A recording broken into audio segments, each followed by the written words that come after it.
Hello guys, இது ரெண்டாவது தடவை இந்த வீடியோவை ஷூட் பண்ணுறேன்.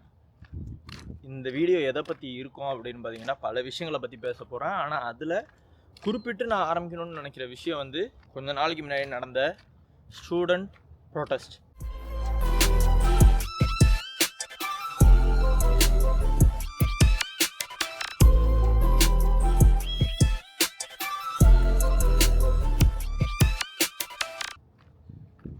நான் இதை ஷூட் பண்ணுறதை பார்த்தீங்கன்னா, அந்த இதெல்லாம் நடந்து போலீஸ் வந்து எல்லாத்தையுமே அடித்து ஸ்டூடெண்ட்ஸ்லாம் வந்து கிளப்பி விட்டு ரொம்ப கொடுமை பண்ணியிருக்காங்க. என் பாயிண்ட் ஆஃப் வியூவில் ரொம்ப கொடுமை தான் பண்ணியிருக்காங்க. அதை பற்றி நான் சொல்லலாம் அப்படின்னு நான் நினச்சேன். முன்னாடியே சொன்னேன், இது ஏன் ரெண்டாவது டேக்கு அப்படிங்கிறதையும் நான் சொல்லணும்னு நினைக்கிறேன். ஏன்டா லாஸ்ட் டைம் நான் பேசும்போது ரொம்ப எமோஷ்னலாக பேசினேன். அழுதுகிட்டு அப்படி சொல்ல வரல. எமோஷ்னலாக ரொம்ப ஒரு கோவம், என்னடா நம்ம நாடு இப்படி இருக்கு அப்படிங்கிற ஒரு கோவம், ஆத்திரம், அப்படி தான் பேசினேன். ஸோ இந்த டைம் முடிஞ்ச அளவு கண்ட்ரோல் பண்ண ட்ரை பண்ணுறேன். ஏன்டா அந்த வீடியோ இதெல்லாம் பார்க்கும்போது ஒருத்தவங்க பேசுகிறத கேட்கும்போது கொஞ்சம் என்னடா இது நம்ம நாடு ஏன்டா இப்படி இருக்குது அப்படின்ட்டு கொஞ்சம் கவலைகள் இருக்க தான் செய்யுது. வித் தட் ஃபீலிங்ஸ், அந்த ஒரு எமோஷனோட தான் நான் இப்போ பேசுவேன். இதில் பெருசாக நீங்கள் வந்து ஒரு பெரிய டீட்டெயில்டாக இருக்கணும், அதாவது 1999 எப்படி பேசணும் அந்த இதெல்லாம் எதிர்பார்க்காதீங்க. அதெல்லாம் இதில் இருக்காது. இந்த சேனல் வந்து அதுக்காக உருவாக்கப்பட்ட சேனல் கிடையாது.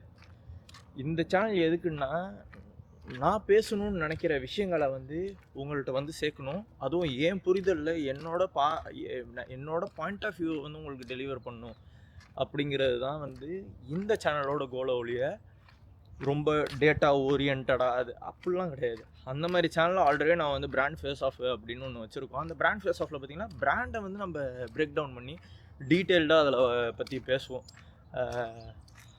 அதுவுமே ஒரு மாதிரி ரொம்ப ரிசர்ச் ஓரியன்டாக இருக்கும். இந்த இதெல்லாம் அப்படிலாம் இல்லாமல் ஒரு கேஷுவலான ஒரு டாக்கு எடுத்துகிட்டு வருவோம். ரொம்ப டேட்டா ஓரியன்டாக இல்லாமல் கேஷுவலான டாக்கு எடுத்துகிட்டு வருவோம் அப்படிங்கிற மாதிரி தான் ஒரு மோரோவர். இது நீங்கள் பார்க்குறதுக்கு முன்னாடி சப்போஸ் உங்களுக்கு டேட்டா பேஸ்டாக நீங்கள் வந்து இது பண்ணோம் அப்படின்னாக்கா நீங்கள் மதன் கௌரி சேனலோ இல்லை இதை பற்றி பல பேர் வந்து இப்போலாம் போட்டுக்கிட்டு இருக்காங்க.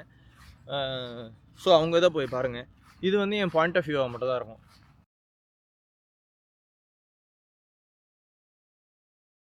இது எல்லாமே எங்கேருந்து ஆரம்பிக்குது அப்படின்னு பார்த்தீங்கன்னா, இந்த நீட்டை பற்றி உள்ள பிரச்சனைகள் பல வருஷமாக நம்ம நாட்டில் நடந்துக்கிட்டு தான் இருக்குது. என்னது இது இப்படி புதுசாக ஒரு கதை சொல்கிறேன், இப்போ தானடா கொஞ்ச நாளாக தானடா இந்த இது நடந்துக்கிட்டு இருக்குது, இந்த 2 தடவை பேப்பர் லீக் ஆச்சு அதில் தானே நடந்துக்கிட்டு இருக்கா அப்படின்னா கிடையாது. எப்படி கிடையாதுன்னா, இது வந்து யாரோட பொறுப்பு அப்படிங்கிறத முதல்ல பார்ப்போம். இது வந்து பிஜேபி கவர்மெண்ட்டோட பொறுப்பு. ஏன்னா அவங்க தான் சென்ட்ரல் தான் வந்து இந்த நீட் அப்படிங்கிற எக்ஸாமை வந்து கண்ட்ரோல் பண்ணுறாங்க. அவங்க தான் வந்து இதை வந்து ஆர்கனைஸ் பண்ணி எடுத்துகிட்டு வந்துக்கிட்டு இருக்காங்க. ரைட்டா? இதில் மெயின் விஷயம் நான் இது ஏன் இப்போ இழுக்கிறேன் அப்படின்னு பார்த்தீங்கன்னா, இந்த பிஜேபி கவர்மெண்ட்டில் இருந்த அண்ணாமலை அவங்க பார்த்தீங்கன்னா பிஜேபிலேருந்து வெளியில் வந்துட்டாங்க. அவங்க வந்து பிஜேபிலேருந்து வெளியில் வந்த அந்த அண்ணாமலை அவங்க ஒரு மாதிரி என்னடா ஒரு இதுக்கு அகேன்ஸ்டாக வெளியில் வரும்போது அது ஒரு மாதிரி ஃப்ரெண்ட்லியாக கை குலுக்கி இது வராங்க. அதுவும் ஒரு வித்தியாசமாக எனக்கு ஃபீல் ஆச்சு. அது ஒழிய இது வந்து பெருசாக அந்த அளவுக்கு கிரிட்டிசைஸ் பண்ணுற மாதிரி உள்ள ஒரு விஷயம் கிடையாது. நான் அதை பற்றி பெரிய லெவலுக்கு நகைச்சுவை இல்லாமல் இல்லை. மேட்டர் என்ன, இது ஒரு ஃப்ரெண்ட்லியான ஒரு ரிலேஷன்ஷிப்பில் தான் அவர் அதுலேருந்து வெளியில் வந்திருக்காரு. Okay, right. இப்போ அவர் எதுக்கு இழுக்கிறேன்னா, அவர் என்ன சொல்கிறாரு, பாஸ்ட் 5 இயர்ஸில் கடந்த 5 வருஷம் பார்த்திங்கன்னா 3 தடவை நீட் பேப்பர் லீக் ஆகிருக்கு. நீட்டு தான் இருக்கிறதுலே கஷ்டமான மெடிக்கல் எக்ஸாம் அப்படின்ட்டு அவங்க வந்து மெடிக்கல் என்ட்ரன்ஸ் எக்ஸாம் அப்படின்னு அவங்க வந்து வச்சுருக்காங்க.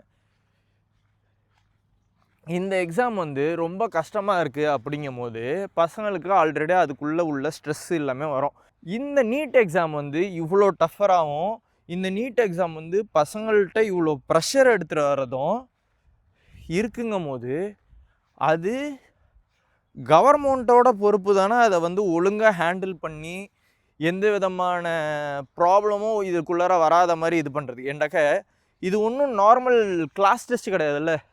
கொஸ்டின் பேப்பர் லீக் ஆகிடுச்சு, இவங்க வந்து இம்பார்ட்டன்ட் கொஸ்டின்ஸ்லாம் கொடுத்துட்டாங்க, அது பண்ணிட்டாங்க இது பண்ணிட்டாங்கிறதுக்கு ஒரு வெரி வெரி இம்பார்ட்டண்ட்டான ஒரு மெடிக்கல் என்ட்ரன்ஸ் எக்ஸாமுங்கும் போது அதுக்கு அவங்க எந்த அளவுக்கு ஒரு இம்பார்ட்டன்ஸ் கொடுத்து அதை எந்த அளவுக்கு அவங்க ஹேண்டில் பண்ணியிருக்கணும், அதை அவங்க பண்ணலை அப்படிங்கிறது தான் என்னோட வாதமாக இருக்குது, என்னோட பாயிண்ட்டாக இருக்குது. 5 வருஷத்தில் 3 தடவை இது பண்ணிட்டாங்க. ஓகே, இந்த இது முடிஞ்சு. இப்போ அதுலேயும் இன்னும் ஹைலைட்டாக என்ன நடந்திருக்குன்னா, இந்த ஒரு வருஷத்துலேயே 2 தடவை ஒரே பேட்சுக்குள்ள எக்ஸாம் வந்து ரீகண்டக்ட் பண்ணியிருக்காங்க. ஏன்னா ஃபஸ்ட்டு அந்த எக்ஸாம் நடக்கும் போது என்ன நடந்திருக்குன்னா, கொஸ்டின் பேப்பர் வந்து லீக் ஆகிருக்கு. ஓகே, கொஸ்டின் பேப்பர் லீக் ஆகிடுச்சு.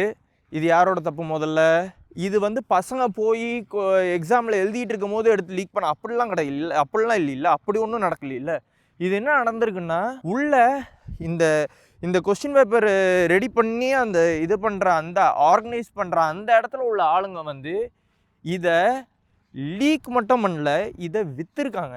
இதை பசங்கள்கிட்ட காசு வாங்கி விற்றுருக்காங்க. இதில் பிரச்சனைனா பசங்க வந்து சில பேர் காசு கொடுத்து இதை பார்த்து படித்து இது பண்ணவங்க இருந்தாலும், இன்னும் சில பேர் வந்து இல்லை, இது ஏதோ ரூமராக கூட இருக்கலாம், இது ஏதோ பொய்யா கூட இருக்கலாம், நான் நல்லா படித்தேன்னாக்க என்னால் டாக்டர் ஆக முடியும் அப்படின்ட்டு ப்ரெஷர் அவங்க மேலே போட்டுக்கிட்டு அவங்க இன்னும் அதை பார்க்காம படிப்பாங்க தெரியுமா? அந்த பசங்களை வந்து அவங்க கஷ்டப்பட்டு எழுதின எக்ஸாமை வந்து இல்லை இது செல்லாது, கல்லாட்டம் ஆடுற, எல்லாத்தையும் அழி, மறுபடியும் முதல்லேருந்து எழுது அப்படின்னா, அந்த ப்ரெஷரை வந்து எவ்வளோ தரம் அவங்களால பேர் பண்ண முடியும்? எவ்வளோ ஸ்ட்ரெஸ்ஃபுல்லாக இருக்கும்? அதுதான் எனக்கு வந்து இதாக இருக்குது. ஸோ இது மாதிரி ஒரு தரம் நடந்துருச்சு. சரி, அதோடு நின்றுச்சாண்டா அதுவும் கிடையாது. இது ஹிஸ்டாரிக்கலாக பார்த்தா இதுவும் ஃபஸ்ட் டைமும் கிடையாது. அது மட்டும் இல்லாமல் இப்பயும் இதை ஓகே இந்த ஒரு வருஷத்தில் அப்படின்னு பார்த்தா கூட இதோட நிற்கல. அது என்ன ஆயிருக்கு, இவங்க இது மாதிரி லீக் பண்ணியிருக்காங்க, லீக் ஆயிருக்கு. அதுக்கு கவர்மெண்ட் பொறுப்பேற்றுக்கணும். கவர்மெண்ட் பொறுப்பேற்கல. அந்த இதை வந்து ஆர்கனைஸ் பண்ணி பண்ணுற ஆளுங்க வந்து அதை பொறுப்பேற்றுக்கணும். அதை அவங்க பண்ணவே இல்லை. ரெஸ்பான்சிபிலிட்டியை அவங்க ஏற்றுக்கவே இல்லை. இதுக்கு அடுத்து என்ன நடந்திருக்கு, ரீஎக்ஸாம்னு சொல்லிட்டாங்க. ஓகே, ரீஎக்ஸாம் அது ஓகேங்கிறதுனால நான் அதை ஒத்துக்கிறேன்னு கிடையாது. அதை நான் டெஃபினட்டாக ஒத்துக்கலை. இருந்தாலும் ரீஎக்ஸாம்னு வரும்போது ஓகே என்ன தான் பண்ணுறாங்கன்னு பார்ப்போமே அப்படின்னு பார்த்தா, அந்த ரீஎக்ஸாமுக்குள்ளே இதோ கொஸ்டின் பேப்பரும் லீக் ஆகிடுச்சு. எக்ஸாம் வந்து இப்போ ஸ்டாப் பண்ணிட்டாங்க. அந்த கொஸ்டின் பேப்பரும் லீக். என்னத்துக்குடா நீங்கள் வந்து இப்போ ஒரு எக்ஸாமை உங்களாட்டி ஒழுங்காக இது பண்ண முடியல, உங்கள் சைடில் உங்கள் இதில் வேலை பார்க்குற ஆர்கனைஸ் பண்ணுற ஆளுங்க தான் வந்து அதை லீக் பண்ணுறாங்க போது நீங்கள் இது பண்ணுறீங்கன்னு தான் நான் கேட்குறேன். இப்போ இந்த எக்ஸாம் வந்து இன்னமும் பிடிச்சி தொங்கிக்கிட்டு இருக்கீங்க. அவன் அந்த காலேஜுக்கு ஏற்ற மாதிரி அவன் எக்ஸாம் வச்சுக்கிட்டோமே, இல்லைண்டா வேறு ஏதாவது ஒரு ஆல்டர்னேட்டிவ் இது பண்ணுங்கள். மோரோவர் உங்களுக்குலாம் தெரியும், இங்கே பச்சை பசேல்னு இருக்குது. அப்போ வந்து மோஸ்ட்லி வெளிநாடாக இருக்க கூட வாய்ப்பு இருக்குதுன்னு பல பேர் கெஸ் பண்ணியிருப்பீங்க. இங்கே இருக்கிற வெதரு, அந்த மரம், இதெல்லாம் வச்சு கெஸ் பண்ணியிருக்க வாய்ப்பு இருக்குது. ஆமாம், நான் வெளிநாட்டில் தான் இருக்கேன். இது வந்து நான் யோசிச்சுக்கிட்டே இருந்தேன், என்னடா இது வெளிநாட்டில் இருந்துக்கிட்டு நம்ம நாடை பற்றி சொல்கிறோமே, அதில் அதிகமாக பாராட்டுறதுங்கிறத விட நம்ம பாயிண்ட் ஆஃப் வியூ வந்து அதை பற்றி தப்பாக சொல்கிறதுக்கு கூட வாய்ப்பு இருக்குது. இதை எப்படி எடுத்துக்கலாம் அப்படிங்கும்போது ஒரு சப்ஸ்கிரைபர் வந்து போட்டிருந்தார், இது மாதிரி நீங்கள் வந்து வெளிநாட்டில் இருந்தாலும் நீங்கள் வந்து உங்களுக்கு அதை பற்றி கன்சர்ன் இருக்குது, நீங்கள் வந்து ஒரு இந்தியன் சிட்டிசனாக இருக்கீங்க அப்படின்னாக்கா நீங்கள் அதை பற்றி பேசலாம் அப்படின்னு அவர் சொல்லியிருந்தார். அவர் அந்த விஷயத்தை சப்போர்ட் பண்ணியிருந்தார். I am very happy about it. எனக்கு இந்த விஷயத்தெல்லாம் ஆதரிக்கிறாங்கும் போது எனக்கு கொஞ்சம் ஓகே. எனக்கு பல பேர் வந்து ஓகே நீ என்னப்பா வெளிநாட்டில் இருக்க, நீ என்ன வேணாலும் பேசுவ, எனக்கு பார்த்தியா வெளிநாட்டுக்கு போய்ட்டு அந்த நாட்டில் இருந்துக்கிட்டு இந்த நாட்டை பற்றி தப்பாக சொல்கிறேன், அப்படிலாம் கிடையாது. நான் முன்னாடி பண்ணியிருக்கிற வீடியோலேயே நான் சொல்லியிருக்கேன், நான் வெளிநாட்டில் தான் இருக்கேன். இருந்தாலும் நம்ம நாட்டில் இருக்கிற ஆளுங்க தான் வந்து இன்டலெக்சுவல் வைஸு அவங்க பண்ணுற கஷ்டங்கள் இதெல்லாம் வந்து பயங்கரமாக இருக்குது. அவங்க வந்து more capable to do many works அப்படிங்கிற மாதிரி அவங்கள சப்போர்ட் பண்ணி தான் நான் பேசியிருப்பேன். ஐ மீன் நம்ம ஆளுங்களை சப்போர்ட் பண்ணி தான் நான் பேசியிருப்பேன். ஸோ இது மாதிரிலாம் கேட்கும் போது எனக்கு I felt very happy. Moreover அதே பற்றி நான் என்ன நினைக்கிறேன்னா, அவர் சொன்னது வந்து நீங்கள் இந்தியன் சிட்டிசனாக இருந்தால் நீங்கள் அதை பற்றி பேசலான்ட்டு அவர் சொல்கிற கருத்தை நான் ஏற்றுக்கிறேன். ஆனால் இன்னொரு விஷயம், நான் இந்தியன் சிட்டிசனாக தான் இருந்தால் தான் நான் அதை பற்றி பேசணுன்னு அவசியம் கிடையாதுன்னு நினைக்கிறேன். நான் வந்து பிறந்ததோ வளர்ந்ததோ அங்கேயா இருக்கும் போது எனக்கு அதை பற்றி கருத்தோ, ஏன் வெளிநாடு கூட நம்மளோட நாட்டை பற்றி நம்ம வந்து பெரிய பெரிய ஆளுங்க வந்து ட்ரம்ப்லேருந்து பல பேரை நான் சொல்கிறேன், இதை பற்றிலாம் கருத்து சொல்கிறாங்க. இன்னும் சொல்ல போனால் நம்ம மீடியா வந்து இந்த ஸ்டூடெண்ட் கேஸை பற்றி அதிகமாக பேசுகிறத விட வெளிநாட்டு மீடியாவில் தான் அதிகமாக பியூராக வந்து பேசுகிறாங்க. எனக்கு நான் முன்னாடியே சொல்லியிருப்பேன், நம்ம மீடியா வந்து நீங்கள் எப்படி எடுத்துக்கிட்டாலும் சரி, நம்ம மீடியா முக்கால்வாசி பார்த்திங்கன்னா இந்த நியூஸ் மீடியாவே சரி எல்லாமே ஒரு கட்சி கையில் தான் இருக்கும். யாருமே வந்து ஃபுல் அண்ட் ஃபுல் இண்டிபெண்ட்டாக இல்லை. என்னங்க இது, லாஸ்ட் டைம் நான் எடுக்கும் போதும் மழை வந்துருச்சு, இந்த டைம் நான் எடுக்கும் போதும் மழை லைட்டாக தூர ஆரம்பிச்சிருக்கு. பார்ப்போம் இது எவ்வளோ தூரம் நான் என்னடி கவர் பண்ண முடியுதுன்னு பார்ப்போம். So back to our topic பார்த்திங்கன்னா, இந்த இதெல்லாம் வந்து சென்ட்ரல் கவர்மெண்ட் தான் வந்து இதெல்லாம் ஆர்கனைஸ் பண்ணணும் நியாயப்படி பார்த்தா. ஆனால் அவனும் சைடில் வீக்கை வச்சுக்கிட்டு, அவனும் சைடில் வீக்னஸை வச்சுக்கிட்டு அவனும் வந்து லீக் பண்ணியிருக்காங்க. இது அவங்களோட மிஸ்டேக்கு. சரி, நீ மிஸ்டேக் பண்ணிட்ட, அட்லீஸ்ட் நீ அதுக்கு பொறுப்பு ஏற்றுக்கிட்டியா அப்படின்னா அதுவும் கிடையாது. ஓகேப்பா, எங்கள் மேலே தான் தப்பு அப்படின்னா அதுவும் கிடையாது. முக்கியமாக இந்த மாதிரி பிரச்சனையில் வந்து அதிகமாக சொல்லிகிட்டு இருக்க என்னது, தர்மேந்திர பிரதாப்புங்கிற அவர் வந்து இது பண்ணும், ரிசைன் பண்ணும். யார் இந்த தர்மேந்திர பிரதாப் அப்படின்னு பார்த்தீங்கன்னா, இவர் தான் வந்து எஜுகேஷனல் மினிஸ்டராக இருக்கார்.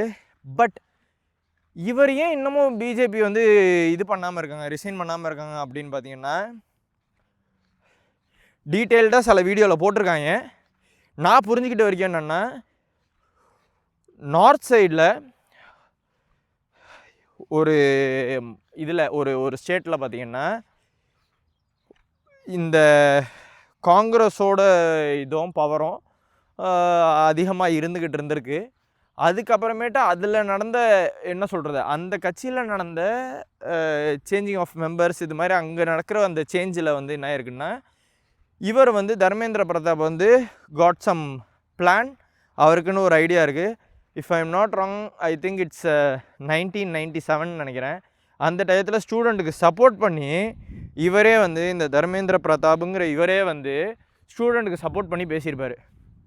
ஆனால் இப்போ என்ன நடந்துக்கிட்டு இருக்குன்னா, ஐரானிக்கான மேட்ரு, இப்போ என்ன நடந்துக்கிட்டு இருக்குன்னா, அதே ஆள் அகேன்ஸ்டாக ஸ்டூடெண்ட் போராடிக்கிட்டு இருக்காங்க.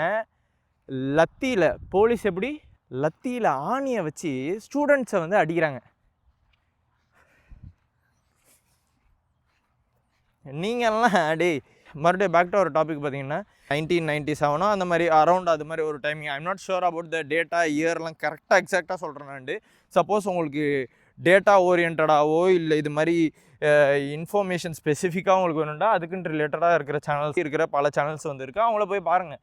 இது வந்து பார்த்திங்கன்னா என்னோடய point of view with some informations. Okay, suppose உங்களுக்கு வந்து இது மாதிரி ஒரு ப்ரொட்டஸ்டே நடக்குதுன்னு உங்களுக்கு தெரில, எனக்கு பல மீடியா ஹவுசஸ் வந்து கவர் பண்ணுறது கிடையாது. அன்லெஸ் அண்ட் அன்டில் இப்போ இவர் ராகுல் காந்தி வந்து மோடியோட வீட்டுக்கு வெளியில் வந்து போராட்டம் பண்ணியிருக்காரு. ராகுல் காந்தியும் அவரோட தங்கச்சி பிரியங்கா காந்தி எல்லாருமே வெளியில் நின்று போராட்டம் பண்ணியிருக்காங்க. அதனால பல மீடியாஸ் மேபி கவர் பண்ணியிருக்கலாம் இப்போ. ஆனால் இது வந்து கிட்டத்தட்ட அந்த உண்ணாவிரதம் மட்டுமே 23 நாள் அது மாதிரி நடக்குது. அதாவது இந்த மாதத்துலேயே இந்த மாதம் ஆரம்பித்து 23 தான் ஆச்சுன்னு வச்சுங்களேன். அப்போ ஆல்மோஸ்ட் போன மாதம் கடைசியிலையோ இல்லை இந்த மாதம் ஸ்டார்டிங் போல் ஆரம்பிச்சிருக்காங்க. யார் ஆரம்பித்தா? முன்னாடி கட்சி வீடியோ போடும்போது ஒரு சின்ன கட்சின்னு நான் சொல்லியிருப்பேன். ஐ திங்க் ஒரு வாரமோ 2 வாரத்துக்கு முன்னாடி நான் அதை மென்ஷன் பண்ணியிருந்தேன். ஐ மீன் நான் ஷூட் பண்ணதோ நான் அப்லோட் பண்ணதை விட ஒரு வாரம் 2 வாரத்துக்கு முன்னாடி. ஸோ ஆல்மோஸ்ட் ஒரு 3 வாரம் இருக்கும்னு வச்சுக்கோங்களேன். அந்த சின்ன கட்சி வந்து என்னென்னா, ஒரு சுப்ரீம் கோர்ட்டோட சீஃப் ஜஸ்டிஸ், அந்த ஜுடிஷியரி ஆள், அவர் வந்து யூத்தெல்லாம் கரப்பாம்பூச்சி மாதிரி அப்படின்னு தான் ஃபஸ்ட்டு சொல்கிறாரு. யூத்தெல்லாம் கரப்பாம்பூச்சி மாதிரி ஒரு நோய் மாதிரி நம்ம நாடை வந்து அவங்க என்ன பண்ணுறாங்கன்னா, நோயின்டா அப்படி கொஞ்சம் கொஞ்சமாக அப்படியே அரிக்கும் பார்த்தீங்களா, அது மாதிரி வந்து இவங்க அரிக்கிறாங்க. எதுக்கு கரப்பாம்பூச்சியை ரெஃபர் பண்ணாருன்னா, இவங்க வந்து இந்த மாதிரி சோஷியல் மீடியாவில் தப்பான இதெல்லாம் சொல்லிடுறாங்க. அதுக்கப்புறமேட்டு நம்ம இவங்களை எப்படி தான் இது பண்ணணும்னு நினச்சாலும் இவங்க கரப்பாம்பூச்சி மாதிரி வந்துக்கிட்டே இருக்காங்க. அவங்களோட யங்கர் ஜென்ரேஷன்ஸ், இந்தியாவில் இருக்கிற யங்கர் ஜென்ரேஷன்ஸ் யூத்தை பார்த்து இப்படி சொல்கிறாங்க. ஒரு சைடில் நம்ம தமிழ்நாட்டிலையும் சரி எல்லாத்துலேயுமே சரி யூத்துக்கு இம்பார்ட்டன்ஸ் கொடுத்து, நீங்கள் தாண்டா அடுத்த ஃப்யூச்சரு, நீங்கள் தான் இம்பார்ட்டண்ட்டாக இதெல்லாம் பார்க்கணும், இதெல்லாம் தெரிஞ்சுக்கணும் அப்படின்ட்டு ஒரு சைடு இருந்தாலும், இன்னொரு சைடில் இது மாதிரி ஆல்ரெடி நான் வந்து அந்த கட்சி விஷயத்தில் வந்து நீங்கள் பார்க்கலன்னா பாருங்கள், இல்லைன்னா மேபி நான் வந்து அதை கட் ஷார்ட் பண்ணி இதை வந்து நான் தனித்தனியாக போடுறேன். ஸோ தட் உங்களுக்கு நான் ஒரு கட்சியை பற்றி என்ன புரிதலில் இருக்கேன், எதை பற்றி சொல்லிகிட்டு இருக்கேன், அது வேலிடாக படுதா அப்படிங்கிறதெல்லாம் நீங்கள் புரிஞ்சுக்கலாம். நான் முன்னாடியே சொல்லிடுறேன். ஐ மீன் இவ்வளோ நேரம் நான் சொல்லலை. லாஸ்ட் டைம் இதை ஷூட் பண்ணும்போது ஸ்டார்டிங்காக சொல்லிட்டேன், இந்த தடவை நான் சொல்லலை. மேட்ரு என்னென்னா, பிஜேபி எனக்கு பிடிக்காதுங்க. பிஜேபிக்கு அகென்ஸ்டாக தான் நான் பேசிக்கிட்டு இருக்கேன். இன்னமும் அதுக்கு அகென்ஸ்டாக தான் பேசுவேன். முன்னாடியே அந்த கட்சி வீடியோலேயே நான் சொல்லியிருக்கேன், அவங்கள எனக்கு பிடிக்காது. ஏன்னா அவங்களோட பேசிக் மோட்டோவும் அவங்களோட அஜெண்டாவுமே என் ஐடியாலஜியோட செட் ஆகலை அப்படின்ட்டுருப்பேன். அதை இன்னும் கழுவி நம்ம பிரகாஷ் ராஜ் சார் வந்து சொல்லியிருப்பார், பார்த்துக்குங்க. ஏன் இப்போ பிரகாஷ் ராஜ் சார் இருக்கிறேன்னாக்கா, அவருமே பார்த்திங்கன்னா ஒரு சினிமா ஆக்டரு, அவருமே பார்த்திங்கன்னா மக்களுக்கு இது பண்ணியிருக்கேன், அது பண்ணியிருக்கேன், இல்லை இது மாதிரி நான் வாய்ஸ் அவுட் பண்ணியிருக்கேன் அப்படிங்கிறதுக்காக கட்சியிலையோ இதுலாம் வராமல் அவரால் முடிஞ்சதை பண்ணிகிட்டு இருக்காரு. காக்ரோச் ஜனதா பார்ட்டின்னு உருவான இந்த பார்ட்டி கண்டக்ட் பண்ண இந்த உண்ணாவிரத போராட்டத்தில் அமைதி காத்து இவங்க வந்து இந்த போராட்டத்தை ஆரம்பித்து அதை நடத்திக்கிட்டு இருந்திருக்காங்க. அதில் நம்ம பிரகாஷ் ராஜ் சார் பார்ட்டிசிபேட் பண்ணியிருக்காரு. அவரும் ஒரு 20 நாள் 21 நாள் உண்ணாவிரதத்தில் இருந்தார். அவர் மட்டுமாண்டா கிடையாது, சோனம் வாங்சுக், நீங்கள் மேபி இந்த பேரை கேள்விப்பட்டிருக்கலாம். ஏன்டா இப்போ அவர் தான் ட்ரெண்டிங்காக இருக்கார். யார் இந்த சோனம் வாங்சுக் அப்படின்னு பார்த்தீங்கன்னா, நம்ம நண்பன் படம் அதில் வந்து பார்த்திங்கன்னா கொசக்சி பசப்புகள் அப்படின்னு நம்ம விஜய் ப்ரோ இருப்பார் பார்த்தீங்களா. விஜய் அண்ணா இப்போ தமிழ்நாடு சிஎம். இவர் ஆனால் எந்த சிஎம்மோ ஏதோ பெரிய ஒரு ரோல்லாம் கிடையாது. அவருமே பார்த்திங்கன்னா இந்தியாவுக்கு பல நல்ல விஷயங்கள் வந்து செஞ்சுருக்காரு as per innovation and research wise. அவரை பேஸ் பண்ணி தான் சேத்தன் பகத் அப்படிங்கிறவர் வந்து என்ன பண்ணாருன்னா இந்த ஸ்டோரியை வந்து எழுதினார். இது அவர் எழுதி 3 Idiotsன்னு ஹிந்தியில் அந்த படம் வந்து ஃபஸ்ட்டு வந்துச்சு. அதை தழுவி அதை பேஸ் பண்ணி தமிழில் வந்து ஷங்கர்னு நினைக்கிறேன், அவர் வந்து தமிழில் வந்து எடுக்கிறாரு நண்பன். ஏன் நான் இந்த அளவுக்கு அதை தெளிவாக பதிவு பண்ணுறேன்னா, இவ்வளோ வருஷம் அது எப்போ வந்தது, அப்போலேருந்து இந்த இது எல்லாருக்குமே பல பேருக்கு வந்து சொல்லிகிட்டு இருக்காங்க. இன்சைட் மீடியா வந்து பல பேருக்கு வந்து இது ஸ்ப்ரெட் ஆகிட்டு தான் இருந்துச்சு. அப்போயே வந்து பல பேர் யாரா இந்த சோனம் வாங்சுக்குன்னு பார்த்துக்கிட்டு தான் இருந்தாங்க. இல்லைப்பா என்னப்பா சோனம் வாங்சுக்குங்கிறீங்க, அவரெல்லாம் கிடையாது, நாங்கள் வந்து இது இமேஜினரியாக பண்ணோன்னா அப்போல்லாம் பெருசாக யாருமே டினேயே பண்ணல. ஆனால் இவர் என்ன பண்ணுறாரு, இந்த பர்சனு போராட்டத்துக்கு வராரு, ஸ்டூடெண்ட்டுக்காக பேசுகிறாரு, இது மாதிரி பல பேர் வந்து ஸ்டூடெண்ட்டுக்காக நிற்கிறாங்க. இந்த டயத்தில் என்ன ஆகுது, சம்மந்தமே இல்லாமல் இவ்வளோ வருஷம் கழிச்சு சம்மந்தமே இல்லாமல் அவுட் ஆஃப் ப்ளூ வந்து என்ன நடக்குதுன்னு பார்த்தீங்கன்னா, நம்ம அமீர் கான் வந்து பேட்டி கொடுக்குறாரு. என்னது இந்த மாதிரி கொசக்சி பசப்புகள்ன்ட்டு தமிழில் பண்ணது, ஹிந்தியில் எனக்கு அந்த கேரக்டர் நேம் என்னன்னு தெரில. ஸோ அந்த பர்சன் பார்த்திங்கன்னா, அந்த மெயின் ரோல் பண்ணிகிட்டு இருந்த அந்த பர்சன் பார்த்திங்கன்னா சோனம் வாங்சுக் அவரோட ஸ்டோரியை பேஸ் பண்ணி உள்ளது கிடையாது, இட்ஸ் அ இமேஜினரி அப்படின்னு பல இடத்துல நடந்திருக்குங்க. நீங்கள் பிஜேபி கவர்மெண்ட்டே பார்த்தேன்னு வச்சுங்களேன், நான் முன்னாடியே சொல்லிட்டேன் பிஜேபி கவர்மெண்ட் எனக்கு பிடிக்காது. அவங்கள மேலோட்டமாகவும் தெளிவாகவும் அடிக்கிறது தான் என்னோட இப்போ இந்த வீடியோவோட நோக்கமாகவே இருக்குதுன்னு வச்சுக்கோங்க. சப்போஸ் நீங்கள் அது மாதிரி அவரோட சப்போர்ட்டர், அந்த கட்சியோட சப்போர்ட்டர்னா தயவு செஞ்சு வெளியே, உங்கள்கிட்ட நான் பேசலை, ஓகே, உங்கள்கிட்ட நான் வரவே இல்லை, உங்களை பற்றி எனக்கு இன்ட்ரெஸ்ட்டும் இல்லை. நீங்கள் அதை பற்றி ஏதாவது நீங்கள் என்ன சொல்கிறது, இவங்களுக்கு நீங்கள் கொடி பிடிச்சிட்டு வந்தீங்க அப்படின்னாக்க டெஃபினட்டாக நான் அதை கவனிக்க மாட்டேன், கண்டுக்கவும் மாட்டேன், பிரயோஜனமே கிடையாது. அதனால் நோ யூஸ். சவத்தில் பேசுகிற மாதிரி நீங்களே வேண்டாம், கமெண்ட் செக்ஷனில் பேசிவிட்டு லைட்டாக ஏதாவது தாக்குதலை, நீங்கள் தாக்குவீங்க டெஃபினட்டாக, கீழே வந்து உங்களோட ஆதங்கத்தை வந்து கொத்திட்டு வேண்டாம் போங்க. ஆனால் அது சும்மா அவனை கண்டுக்க மாட்டாங்க, அதான் கதை. ஏன் நான் இந்த தாக்குறதை பற்றி சொல்கிறேன்னா, நம்ம வீடியோலேயே நடந்திருக்கு, அதுக்கும் நான் வரேன். மேட்ரு என்னென்னா, இந்த பிஜேபி கவர்மெண்ட் இருக்குல்ல, இவங்களுக்கு இதான் வேலை. என்னென்னா, பெரிய ஆளாக அந்த மாஸ்டர் மைண்டட் பர்சனாக இருப்பாங்க தெரியுமா, அவனும் வந்து பெரிய ரோலில் நிற்க விட மாட்டாங்க, குட்டி ரோலில் விட்டுருவாங்க. ஓகே, இந்த குட்டியாக ஒன்றுமே இல்லாமல் ஒரு எப்படி சொல்கிறது, ஒரு அமைதியாக இவனுக்குன்னு ஒரு இது இல்லாமல் கட்சிக்கு வந்து தட்டிக்கிட்டு இருப்பாங்க பார்த்தீங்களா. நம்ம வருவாங்க, நம்ம கமெண்ட்லேயும் வருவாங்க சில பேர், அந்த மாதிரி தட்டுற காய்ஸ் இருக்காங்கல்ல, அந்த காய்ஸை வந்து என்ன பண்ணுவாங்க, ஒரு நல்ல பொறுப்பு கொடுத்துருவாங்க. எப்பட்றா இது, என்னடா ஒரு ஐடியாலஜியே இல்லை அப்படின்னா, அப்படி கிடையாது. இது என்ன கான்செப்ட்னா, பெரிய சிஎம் இது ஸ்டேட்டோட இது கவர்னிங் பொசிஷன் இது எல்லாமே வந்து சின்ன ஆளுங்கள்ட்ட கொடுத்துருவாங்கன்னா இவனை பேசி கேட்டுருப்பாங்க. ஆனால் இந்த மாஸ்டர் மைண்டட் பர்சன் தானே வெரி இம்பார்ட்டண்ட்டு. அவனை இப்போ இவனை சொல்லிட்டாங்க, ஏதோ மாஸ்டர் மைண்டு பாசிட்டிவாக ஒரு இது கொடுத்துட்டாங்க, ஃபீட்பேக் கொடுத்துட்டாங்க, அதுக்கேற்ற மாதிரி பண்ணி கட்சி நல்லா பண்ணிருச்சு. ஆனால் இவங்களுக்கு அந்த பொசிஷனே வரலன்னா அந்த பர்சன் என்ன பண்ணுவாங்க, அந்த கட்சியிலேருந்து வெளியே போய் வேறு கட்சிக்கு போயிடுவாங்களா. அதனால் அவனை என்ன பண்ணுறாங்க, இவனும் ஆனால் உள்ளே இருக்கணும் அவனும் உள்ளே இருக்கணுன்ட்டு இவனில் வந்து அதுக்கு கீழே உள்ள ஒரு பொசிஷனில், ரொம்ப முக்கியமான பொசிஷனில், ஒரு மாட்ரேட்டான ஒரு நல்ல பொசிஷனில் இவனை உள்ளே விட்டுருவாங்க.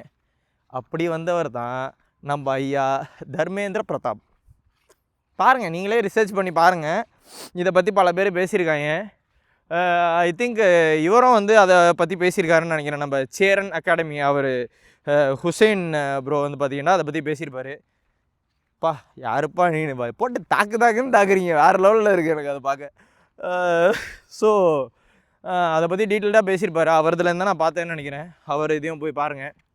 மோரோவர் இது ரொம்ப அவர் பண்ண அளவுக்கு டீட்டெயில்டாக நான் அதுக்குள்ளே போகல. ஏன்னா நீங்கள் அதை பற்றி வேணும்னாக்க நீங்கள் அவரோட வீடியோவில் பாருங்கள். என்னாட்டி ஞாபகம் இருக்கிற வரைக்கும் யார் இதுலேருந்து என்னென்னலாம் எனக்கு நாலேஜ் கிடச்சிச்சோ அதை வந்து நான் உங்களுக்கு ஷேர் பண்ண பார்க்குறேன். ஆனால் இது மெயின் பேஸ்டு வந்து என்னென்னா என் பாயிண்ட் ஆஃப் வியூ வந்து நான் சொல்கிறேன், அவ்வளோதான், சிம்பிள். ஓகே.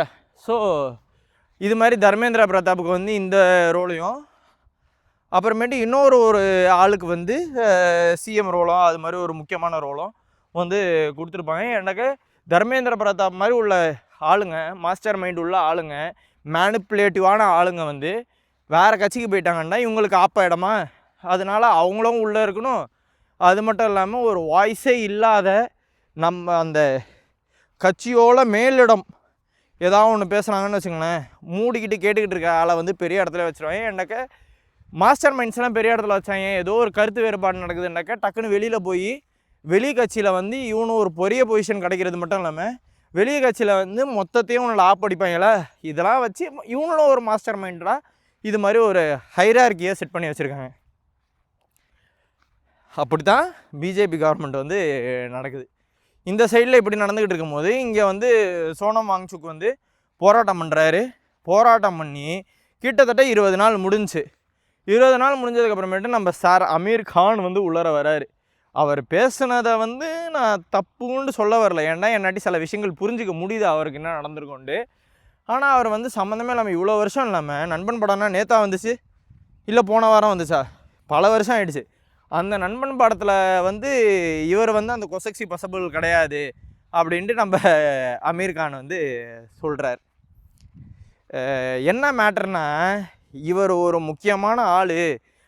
இவர் எப்படி முக்கியமான ஆளாக ஆகிறாருன்னா, இந்த நண்பன் படத்தில் இந்த கொசக்சி பசப்புகள்ங்கிற ரோல் வந்து இவரோடது தான் அப்படிங்கும் போது இவருங்களுக்கெல்லாம் இன்ஸ்பயர் ஆகுது இல்லை, அதை வச்சு தானே இவர் முக்கியமான ஆளாக வர்றாரு. அது இவரே கிடையாதுன்னு நம்ம ப்ரூவ் பண்ணிட்டோம்னா, எல்லாத்தையுமே ப்ரூவ் கூட இல்லை, அது இதுவே இவரே கிடையாது அப்படின்னு மற்றவங்கள மேனிப்புலேட் பண்ணிட்டோன்னா எல்லாருமே நம்பி தானே ஆகணும் அப்படிங்கிற ஒரு மாஸ்டர் பிளான்பா. அதை வச்சு என்ன பண்ணாங்க, முதல்ல அமீர் கானை கன்வின்ஸ் பண்ணாங்க. அமீர் கான் அதை கேட்டுக்கிட்டாரு. எனக்கு தெரிஞ்சு விஜயை கன்வின்ஸ் பண்ண முடியாதுன்னு நினைக்கிறேன். ஏன்னாக்கா அவர் வந்து அவரே ஒரு கட்சி ஆரம்பித்து இதுக்கெல்லாம் மேனிப்புலேட்லாம் ஆகாத மாதிரி ஒரு இடத்துல இருக்காருன்னு என் பார்வைக்கு இப்போ வரைக்கும் தோணுது.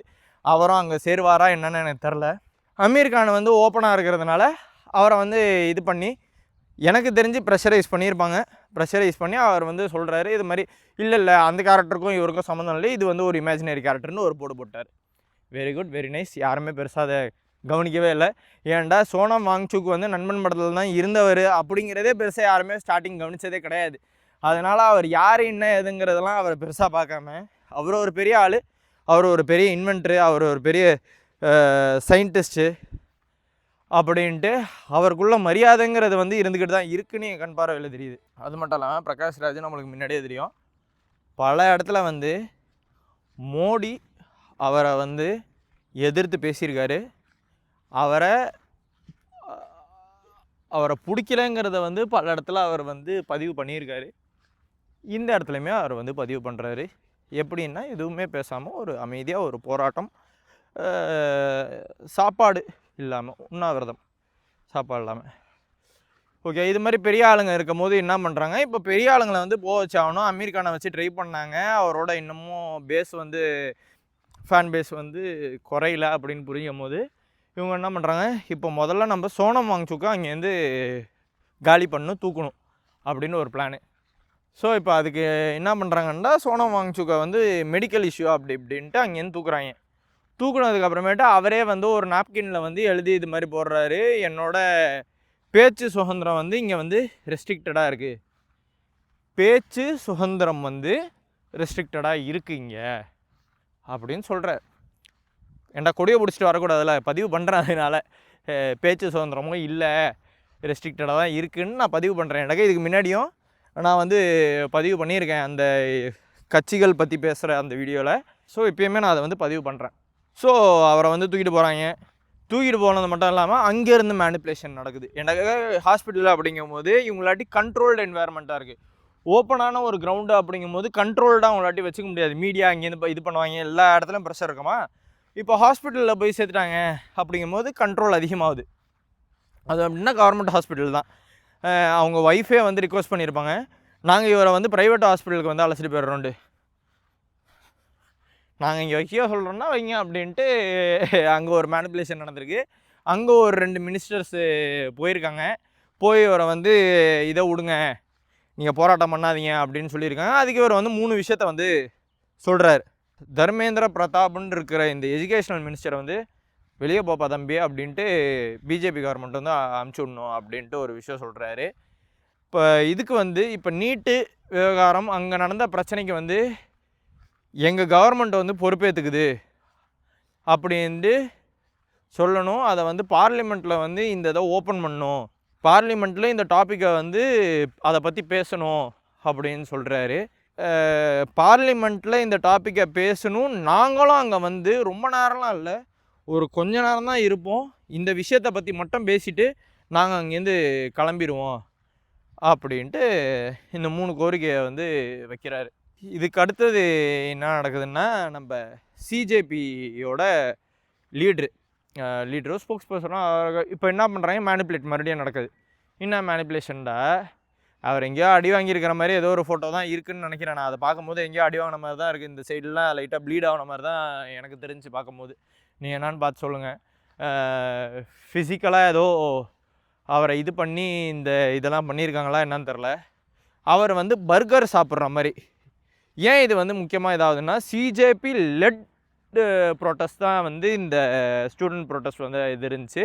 It was very impressive. எனக்கு இவ்வளோ பெரிய ஆளுங்க, இவ்வளோ பெரிய கூட்டத்தை வந்து கரெக்டாக ஆர்கனைஸ்டாக சமாளித்து எடுத்துகிட்டு போகிறது வந்து ரொம்ப கஷ்டம். ஆனால் அங்கே வந்து சமாளித்து எடுத்துகிட்டு போகுதுங்கும்போது உள்ளே டக்குன்னு மேனிப்புலேட் பண்ணி உள்ளே ஒரு சின்ன கேங்கை வந்து உள்ளார அமுச்சு விட்டு மேனிப்புலேட் பண்ணி அட்டாக்கு அப்படின்னு கூட மாற்றலாம். ஆனால் அது முக்கால்வாசி நாள் நடக்காமல் இருந்திருக்கு. அதுவே ஒரு பெரிய விஷயம். அதுவும் ஒரு சின்ன ஒரு பார்ட்டிங்கிற பேரை வச்சு இன்னமும் இது பண்ணாத ஒரு குரூப் வந்து இந்த அளவுக்கு பண்ணுறது வந்து என் கண் பார்வையில் வந்து ஒரு பெரிய விஷயமாக தெரிஞ்சு. இப்போ என்ன பண்ணுறாங்க, இந்த முக்கியமான ஆள் வந்து சிஜேபி லெட் பண்ணுற ஆளை வந்து என்ன பண்ணிட்டாங்க, பர்கர் சாப்பிட்றாரு, உண்ணாவிரதம் இருந்துக்கிட்டு இருக்கும்போது பர்கர் சாப்பிட்றாரு அப்படின்ட்டு ஒரு வீடியோ வருது. அதுக்கப்புறமேட்டு இப்போ பார்க்கும்போது வேறு ஒரு வீடியோ, அந்த வீடியோவில் நடக்க அவர் வேறு ஏதோ ஒன்று பர்கர் மட்டும் இல்லை வேறு ஏதோ ஒன்றும் சாப்பிட்டுக்கிட்டு வேறு ஒரு நாள் வேறு ஏதோ ஒன்று சாப்பிட்டுக்கிட்டு இருந்திருக்காருன்னு அடுத்த வீடியோ. புரியல ப்ரோ. 20 நாளுக்கு மேலே சாப்பிடாமல் இருந்து சோனம் வாங்சுக்கை வந்து ஹாஸ்பிட்டலில் நீங்கள் தானே அழைச்சிட்டு போனீங்க வேறு உடம்பு இல்லைன்ட்டு. என்ன ப்ரோ இப்படிலாம் அளந்து விட்றீங்க நீங்கள் பாட்டுக்கு. ஐ மீன் அளந்து விட்றீங்கிறத விட அளக்காமல் விட்றீங்க நீங்கள் பாட்டுக்கு. என்னென்னமோ போடுறீங்க. ஒரு லாஜிக்கே இல்லாமல் பல விஷயங்கள் வந்து உள்ளார வருது. இது மாதிரி வேறு லெவல் மேனிப்புலேஷன் பண்ணியிருக்காங்க. இப்போ வரைக்கும் டிவிக்கு இதை பற்றி பேசின மாதிரியே எனக்கு பெரிய லெவலில் தெரில, ஏன்னா எனக்கு புரியல. ஆனால் நியூட்ரலாக இருக்க வேண்டிய இடம் இது கிடையாது அப்படின்னு நான் ஃபீல் பண்ணுறேன். மேபி நான் இந்த இது ஷூட் பண்ணி முடிச்சதுக்கப்புறமேட்டு அவங்க ஏதாவது இது பண்ணுறாங்களான்னு தெரில. பண்ணால் ஐ வில் ஃபீல் ஹாப்பி. எந்த கட்சியாக இருந்தாலும் சரி. ஏடிஎம்கே பண்ண முடியாது, ஏன்டா அவங்களோட கூட்டணியில் இருக்காங்க.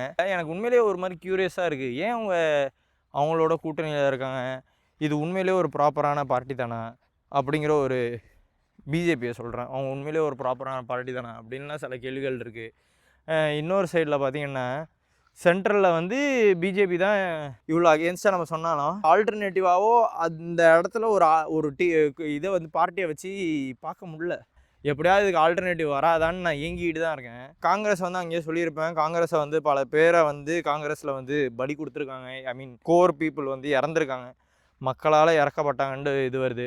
ஆனால் ஒரு சென்ட்ரல் லீட் பண்ணுற ஒரு பெரிய ஒரு லீடருக்கே ஒரு ப்ரொடெக்ஷன் இல்லைங்கும் போது நம்ம உயிரெலாம் என்ன இது என்ன ஒரு சொல்லுவாங்க தெரியுமா, சிமுலேஷன் தியரின்னு ஒன்று இருக்குது, எல்லாமே ஒரு வீடியோ கேமில் தான் இருக்கும் அப்படிங்கிற மாதிரி. அது மாதிரி இது வந்து ஒரு குறிப்பிட்ட குழு வந்து ஒரு வீடியோ கேம் மாதிரி நினச்சி இந்த நாட்டை ஆண்டுக்கிட்டு இருக்காங்களோ, நான் என்ன வேணாலும் பண்ணலாம் அப்படிங்கிற மாதிரி போயிட்டுருக்கோம் அப்படின்னு தோணுது. இந்த மாதிரி நேரத்தில் நான் இதை பெருசாக இந்த நாட்டை பற்றி பெருசாக பேசுகிறேன்னு கிடையாது. ஆனால் இது கொஞ்சம் லாஜிக்கலி நம்ம நாட்டுக்கு வந்தாலும் நம்ம நாடு பெட்டராக ஆகும்னு எனக்கு தோணுது.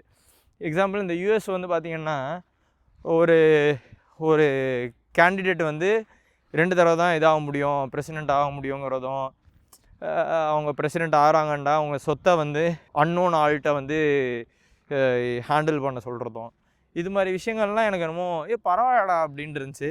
ஆனால் இப்போ அதுவுமே மாறிக்கிட்டு இருக்குன்னு வச்சுங்க. ஆனால் இது மாதிரி ஒரு விஷயங்கள் வந்து இருக்குது, அதை மேனிப்புலேட் பண்ணி மாற்றிட்டு இருக்காங்க. முக்கால்வாசி பேர் இப்படி தான் இருக்காங்களோ இல்லை சில பேர் இப்படி தான் இருக்காங்களோ அப்படின்னு எனக்கு தோணுது. காங்கிரஸ் தலைவர் ராகுல் காந்தி போராட்டத்தில் இறங்கியிருந்தார். இவங்க வீட்டுக்கு வெளியில் ஃபேஸ் ஆஃப் பிஜேபியாக இருக்கிற பிஎம் மோடி அவரோட வீட்டுக்கு வெளியில் ப்ரொட்டஸ்ட்டில் இருந்தார். அவரை வந்து தூக்கிட்டு போயிட்டாங்க, அரெஸ்ட் பண்ணிட்டாங்க அவங்கள. அவங்கள ஒன்றும் பண்ண முடியாதுன்னு வச்சுங்க. ஏன்னா அவர் ஒரு பெரிய ஆள், அதனால் அவங்கள ஒன்றும் பண்ண முடியாது. ஆனால் போராட்டம் பண்ண ஸ்டூடெண்ட்ஸை லத்தியில் ஆணியை வச்சு அடித்து, ஆம்பளை பொம்பளை பெரியவங்க சின்னவங்க யாரையுமே பார்க்காம அடித்து அமுச்சு விட்ருக்காங்க போலீஸ். அப்புறமேட்டு அது ஆர்மி ஆஃபீஸர்ஸாக யாருன்னு தெரில அவங்க. அப்புறமேட்டு அன்னோன் மஃப்டி கேங்ஸ், இவங்க ஒரு மாஃபியா கேங்கா என்ன கேங்கு என்ன ஏதுன்றே தெரில. அவங்கெல்லாம் வந்து ஏன்டா பல பேர்கிட்ட அங்கே வந்து பேட்ச் இல்லை, யார் அவங்கன்னு தெரில, அவங்க பாட்டுக்கு வந்து அடிச்சுட்டு நடத்திட்டு போகிறாங்க. இது மாதிரி ஒரு பிரச்சனை நடந்துக்கிட்டு இருக்குது. இது ஒரு பெரிய பிரச்சனை நினைக்கிறேன். இந்த இதெல்லாம் என்னோடய கோல் என்னவாக இருக்குன்னா, லைக்கு ஷேரு சப்ஸ்கிரைபு அதெல்லாம் கிடையாது. இதை பார்த்துட்டு ஒன்றுமே இல்லாத ஒரு ஆள் வந்து ஏதாவது பண்ணணுன்ட்டு ஏங்குவான் தெரியுமா, அந்த மாதிரி ஆள் இப்போ நம்ம கவர்மெண்ட்லாம் அதிகமாக இது கொடுக்குறாங்க. பட்ஜெட்டில் வந்து உங்களுக்கு ஏதோ அலோகேஷன்லாம் பண்ணியிருந்தாங்க, அதை பற்றி டீட்டெயில்டாக என்னன்னு தெரில. நீங்கள் இது மாதிரி ஒரு சைடு ஹசில் கூட ஒரு சும்மா சைடில் நான் ஒரு வேலை பார்க்குறேன் இல்லை படிச்சுக்கிட்டு இருக்கேன் எது பண்ணுறேன்னாலும் ஒரு சைடில் இது மாதிரி ஒரு வீடியோ பண்ண முடியுது. இது மாதிரின்னு இல்லை, இதை விட பெட்டராக ஒரு வீடியோ பண்ண முடியுது. இது மாதிரி ஒரு பிரச்சனைகளை பற்றி பேச முடியுது, இல்லை ஏதோ ஒரு இன்ஃபர்மேட்டிவான விஷயங்கள் வந்து உங்களால் கொடுக்க முடியுதுன்னா தயவு செஞ்சு அதை பண்ணணுங்கிறது தான் என்னோடய மோட்டிவாக இருக்குது. இதை பார்த்த மக்கள் வந்து இது மாதிரி வரணும், என்னடா ஸ்டூடெண்ட்டே இப்படி அடிக்கிறாங்களா அப்படின்ட்டு கோவப்படுவாங்கள்ல, அந்த ஆத்திரம் வரமுடியல. எனக்கு அப்படி வந்துச்சு, அதனால தான் நான் வந்து இந்த வீடியோவை பற்றி பேசிகிட்டு இருக்கேன்னு வச்சுங்களேன். இல்லைன்னா எனக்கும் வந்து எப்போ நம்மளுக்கு ஏன்டா பிரச்சனை, ஆளுங்கட்சியை எதிர்த்து நம்ம ஏன்டா பேசணும், இது மாதிரி இது ஒரு பெரிய கட்சிடா அப்படின்ட்டு நான் இக்னோர் பண்ணியிருக்கலாம். ஆனால் அதெல்லாம் பண்ணாமல் நான் வந்து இங்கே பேசுகிறேன் அப்படிங்கிறதுக்கு ரீசன் வந்து என்னென்னா, போனால் போட்டோம் என்னப்போ என்ன பண்ணிடுவாங்க, அடித்து கொள்வாங்களா, கொண்டு போட்டோம் என்னப்போ, நம்ம பேசுகிறது நம்ம கடமை, பேசுவோம். எனக்கு இது பிடிக்கலங்கிறத நம்ம சொல்லுவோம். மிஞ்சி போனால் என்ன பண்ணுறாங்களோ பண்ணட்டும், ஒன்றும் பிரச்சனை கிடையாது. பேசக்கூட ஒரு விஷயம் நம்மளுக்கு பிடிக்கலங்கிற விஷயத்த பிடிக்கலன்னு கூட சொல்ல முடியலண்டாக்கா வாழ்ந்து என்ன பிரயோஜனம் சொல்லுங்கள். அதனால் இது ஒரு விதமான என்னால் முடிஞ்ச ஒரு போராட்டம்னே வச்சுங்களேன். முன்னாடியே அந்த கட்சி விஷயத்தெல்லாம் சொல்லும் போது எக்கச்சக்க பேர் இந்த மாதிரி டிவிகேன்னு குழந்தைங்க கூட டிவிகே விஜய் அண்ணா விஜய் மாமா அது இதுன்ட்டு பல பேர் பேசியிருப்பாங்க. தப்பாவோ இதாவோ ஆதரிக்கிற அது மாதிரிலாம் கிடையாது. இது எதுக்கு சொல்ல வரேன்னா, இப்போயும் அந்த சப்போர்ட் நம்ம பசங்களுக்கு ஸ்டூடெண்ட்ஸ்க்கு நம்ம மக்களுக்கு தேவைப்படுது. வாய்ஸ் அவுட் பண்ணுங்க, பேசுங்க. நார்த்தில் தானே நடக்குது, நம்மளுக்கு என்ன அப்படின்ட்டுலாம் இருக்கக்கூடாதுன்னு நான் நினைக்கிறேன். தயவு செஞ்சு பேசுங்க. நானே இப்போ வெளிநாட்டில் தான் இருக்கேன், எனக்கு என்னான்னு போயிடலாம். பேசுகிறது என் மக்கள் அப்படின்ட்டு மைண்டில் வச்சுக்கிட்டு தான். ஸோ ஹோப் இது மாதிரி இந்த வீடியோவை பார்க்குறவங்களும் அது மாதிரி பேசுவாங்க. அது மட்டும் இல்லாமல் கமெண்ட்டில் வந்து சப்போஸ் நீங்கள் இதை ஆதரிக்கிறீங்க அப்படின்னா சொல்லுங்கள். இல்லைண்டாக்க இதை எதிர்த்து நான் சொல்கிற விஷயங்களை வந்து எதிர்த்து உங்களுக்கு கருத்து இருக்குது அப்படின்னா, பேசுகிறது தப்புடா இதுதான் ஃபேக்ட்டு அப்படின்ட்டு அது மாதிரி இது பண்ணிங்கன்னா எனக்கும் அதை பற்றி நாலேஜ் கெயின் ஆகும், உங்களுக்கும் அதை பற்றி ஏன் இந்த வீடியோவை பார்த்து தெரிஞ்சுக்கிற மக்கள் கூட கீழே கமெண்ட்டில் போய் ஓகே இந்த விஷயத்தில் இந்த இது இவன் தப்பாக தான் சொல்லியிருக்கான் அப்படின்ட்டு புரிஞ்சுக்கிற ஆள் கூட இருப்பாங்க, சப்போஸ் நான் தப்பாக சொல்லியிருந்தேன்னா. அதனால் எல்லாருக்குமே இது பெனிஃபிஷியலாக இருக்கும்னு நான் நினைக்கிறேன். ஸோ கீழே கமெண்ட் பண்ணுங்கள், பாருங்கள், ஆதரவை தர முடிஞ்சால் தாங்க. நீங்கள் இந்த விஷயத்த முதல்ல ஆதரிக்கிறீங்கன்னா உங்கள் ஆதரவை தாங்க. ஆதரிக்கலை நீ பேசுகிறது தப்பாக இருக்குது அப்படின்னா கமெண்ட்டில் வந்து நீங்கள் உங்களோட கருத்தை சொல்லலாம். கமெண்ட்டில் நீங்கள் வந்து நீங்கள் டேட்டா ஓரியன்டான ஆளாக இருக்கீங்க அப்படின்னா அதெல்லாம் பார்த்துட்டு வந்து இதில் டேட்டாவே இல்லை, இது மாதிரிடா இது தப்பாக சொல்கிற அப்படின்ட்டு நீங்கள் உங்களோட டேட்டாஸை வந்து நீங்கள் ப்ரெசென்ட் பண்ணலாம். பண்ணுங்கள். சப்போஸ் நான் தப்பாக தான் இருக்கேன் அப்படின்னா, எந்த விஷயம் நான் தப்பாக சொன்னனோ அந்த போர்ஷனையோ இல்லை அந்த வீடியோவையோ டெலிட் பண்ணி போகிறதுக்கு எனக்கு ஒரு பிரச்சனையும் கிடையாது. எனக்குனோட கோல் என்னண்டா, கரெக்டான விஷயத்த கரெக்டான விதத்தில் மற்றவங்களுக்கு போய் ஸ்டூடெண்ட் லைஃப் மேட்டர்ஸ் அப்படிங்கிறத சொல்லிட்டு இதை முடிக்கலாம்னு நினைக்கிறேன். ஸோ பார்க்கலாம் வேறு ஒரு வீடியோவில் வேறு ஒரு டாபிக். ஸோ பார்க்கலாம்.